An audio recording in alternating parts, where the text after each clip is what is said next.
জানেন কি, হার্ভার্ডের সবচেয়ে ব্রিলিয়েন্ট ছাত্রদের ৭০% মানুষ মনে করত তারা আসলে প্রতারক, যেন তারা নিজেদের সাফল্য ডিজার্ভই করে না। আর ভিডিও শুরু করার আগে বলি, দয়া করে আমার channel motivational pulse x subscribe করুন।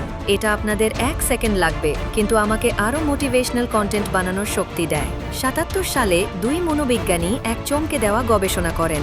তারা হার্ভার্ডের সবচেয়ে মেধাবী মেয়েদের ইন্টারভিউ নেন, যারা ছিল স্ট্রেট এ ছাত্রী, স্কলারশিপ পাওয়া, অ্যাওয়ার্ড জয়ী, ক্লাসের টপার। কিন্তু যখন তাদের জিজ্ঞেস করা হয়, আপনারা কি মনে করেন আপনারা এই সাফল্য ডিজার্ভ করেন, অবিশ্বাস্য উত্তর পাওয়া যায়। তারা প্রায় সবাই বলেছিল, না, সম্ভবত ভাগ্য ভালো ছিল, মনে হয় না আমি আসলে এতটা ভালো।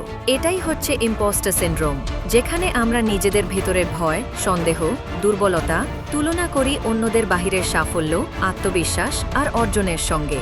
ফলাফল, মনে হয় সবাই দৌড়াচ্ছে সামনে, আর আমরা আটকে আছি একই জায়গায়। মনে হয় আমরা যথেষ্ট না, মনে হয় আমরা কমপ্লিট নই, মনে হয় আমরা যে জায়গায় আছি সেখানে থাকা আমাদের প্রাপ্য নয়। কিন্তু সত্যটা আরও শক্তিশালী। আত্মবিশ্বাস নিয়ে শুরু করতে হয় না, আত্মবিশ্বাস তৈরি হয় কাজ করতে করতে। যত বেশি চেষ্টা করবেন, যত বেশি কাজ করবেন, যত বেশি ছোট ছোট জয় পাবেন, ঠিক ততটাই আপনার ভিতরের শক্তি বাড়বে। জয়ীরা অন্যদের থেকে আলাদা না, তারা শুধু একটা ব্যাপার জানে, নিজেকে নিয়ে সন্দেহ হওয়া স্বাভাবিক, কিন্তু এগিয়ে যাওয়া এটাই সিদ্ধান্ত।